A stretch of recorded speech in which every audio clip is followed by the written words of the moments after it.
Hi, I'm Dillon Allen-Perez. Welcome to this video and Happy New Year. We made it.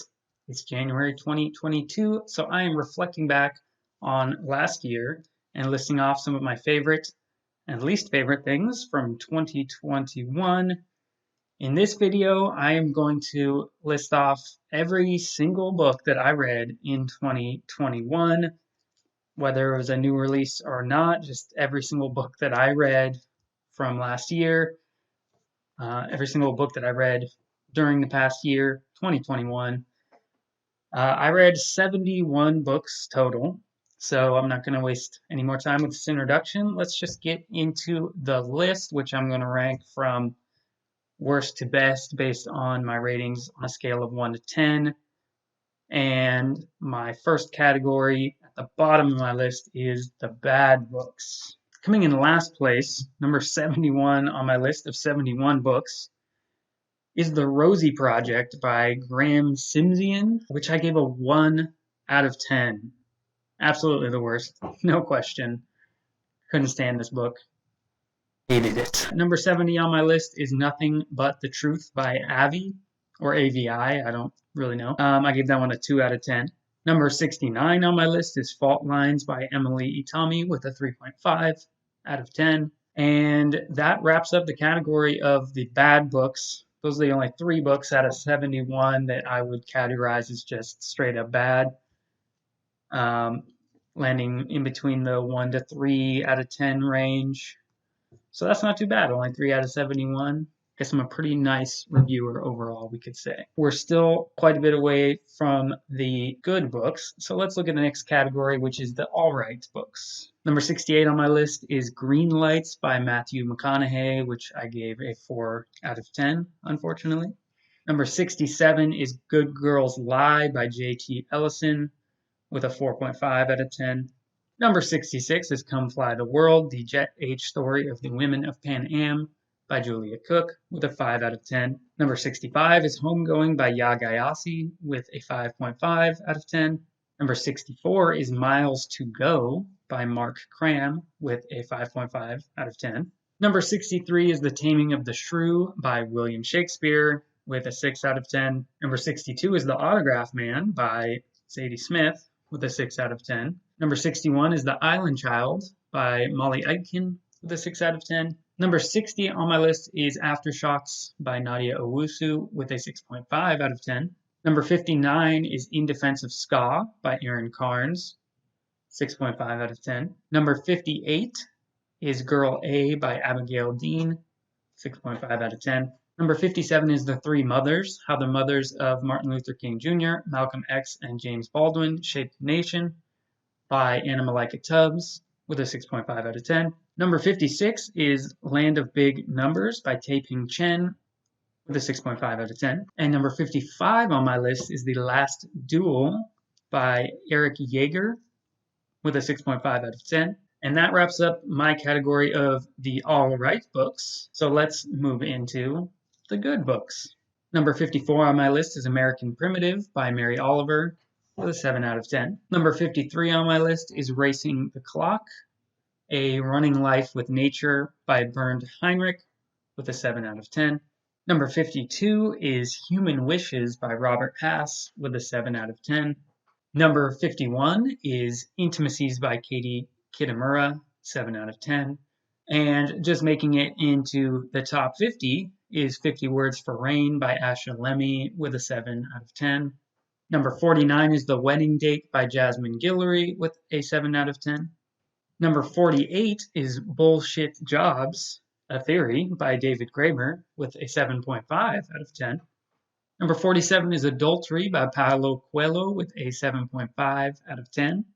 Number 46 is The Regulators by Richard Bachman, aka Stephen King, with a 7.5 out of 10. Number 45, Mad Cursive by Joshua McKinney, 7.5 out of 10. Number 44, Are You Enjoying by Mira Sethi, 7.5 out of 10. Number 43, The Camellia Manifest by Brittany Severn, 7.5 out of 10. And number 42 is At Night, All Blood is Black by David Diop, with a 7.5 out of 10. And that is the book that wraps up the category of the good books. The next category on my list as we move up into the higher ratings is the damn good books. And number 41 on my overall list is Man Enough, Undefining My Masculinity by Justin Baldoni with an 8 out of 10. Breaking into the top 40 is Running is a Kind of Dreaming by J.M. Thompson with another 8 out of 10. Number 39 is Tender the Maker, poems by Christina Hutchins, 8 out of 10. Number 38 is All the Pretty Horses by Cormac McCarthy, 8 out of 10. Number 37 is Running Home, memoir by Katie Arnold, 8 out of 10.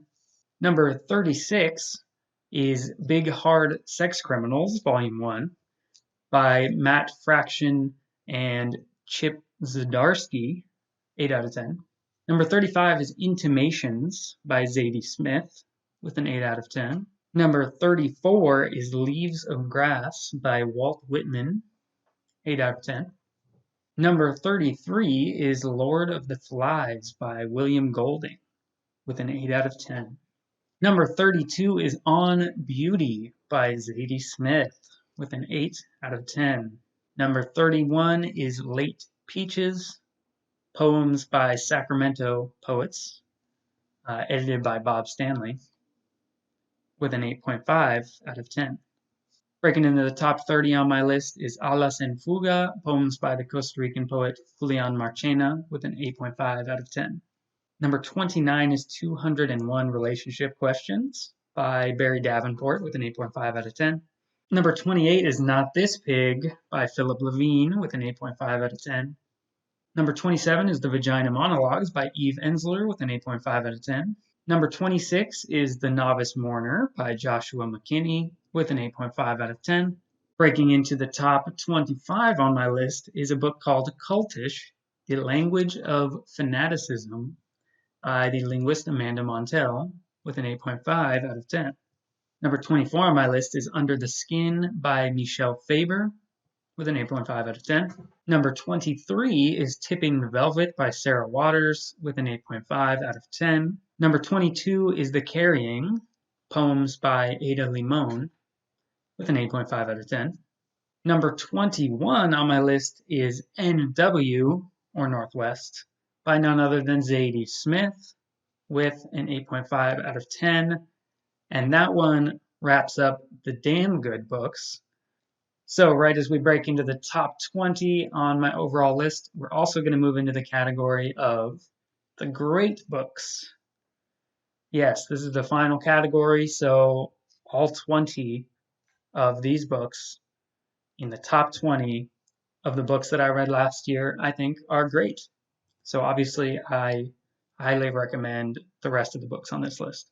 And number 20 on my list is Taming the Ox, Buddhist Stories and Reflections on Politics, Race, Culture, and Spiritual Practice by Charles Johnson, Dr. Charles Johnson, PhD, and I give Taming the Ox a 9 out of 10. Number 19 on my list is Desperation by Stephen King, a 9 out of 10.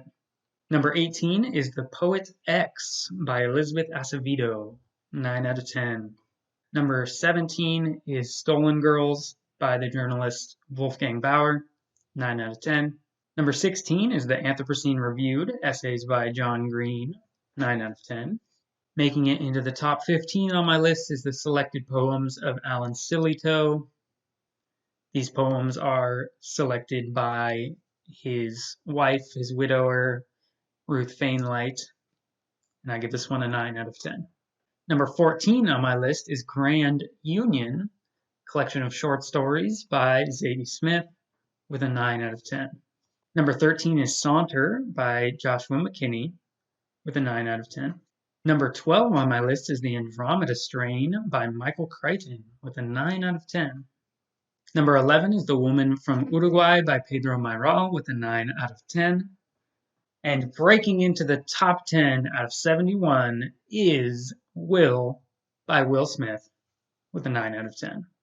Number 9 on my list is America's Racial Karma, An Invitation to Heal by Larry Ward, PhD, with a 9 out of 10. Number 8, First Person Singular by Haruki Murakami, 9 out of 10. Number 7 is Small Cillian by Joshua McKinney, the 9 out of 10. If you can't tell, I read all of Joshua McKinney's collections of poetry this year.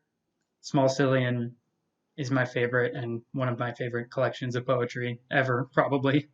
Number 6 is Miracle Shine by Bob Stanley with a 9.5 out of 10. Great poems. Making it into the top 5 of books that I read last year is Making Monsters, The Uncanny Power of Dehumanization by David Livingston Smith. Certainly the most well-researched book that I read last year. Highly recommend. Number 4 is Bravey by Alexi Pappas with a 10 out of 10. Yes, I loved this memoir from the Greek-American Olympic distance runner, and this shows that my top 4 here are all going to be 10 out of 10 books in my book, meaning in my opinion. These ones are in the category of my favorite books of all time for sure, and I extremely highly recommend these.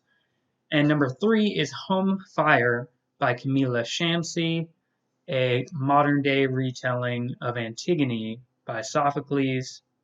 Another 10 out of 10. Amazing book, told from multiple perspectives. Great family drama and political drama taking place amongst Muslims living in England, modern day. Number 2 on my list is Praise by Robert Hass, 10 out of 10. Collection of poetry from 1979. Definitely one of my favorite collections, if not my favorite collection of poetry of all time, by one of my favorite poets of all time, Robert Hass. And finally, number 1 on my list is Zen Flesh, Zen Bones, compiled by Paul Reps and Nyogen Senzaki. Just a classic, essential collection of Buddhist stories, tales, 10 out of 10. This was not my first time reading it, and it will not be my last time reading it. I probably read it most years. So that's it. We made it through the whole list. 71 books that I read in 2021. Every single book I read last year. That's how I rate them. That's how I rank them, worst to best. Let me know what you think in the comments of my list. Do you agree or disagree with my rankings, with my ratings? If you've read any of these books, yeah, let me know what you think. And let me know how many books you read last year. What were your favorite books that you read in 2021? What were your least favorite? How would you rate them? How would you rank them? As always, thanks for watching. I hope you enjoyed this video, and I hope you enjoy the next book that you read in 2022. Bye.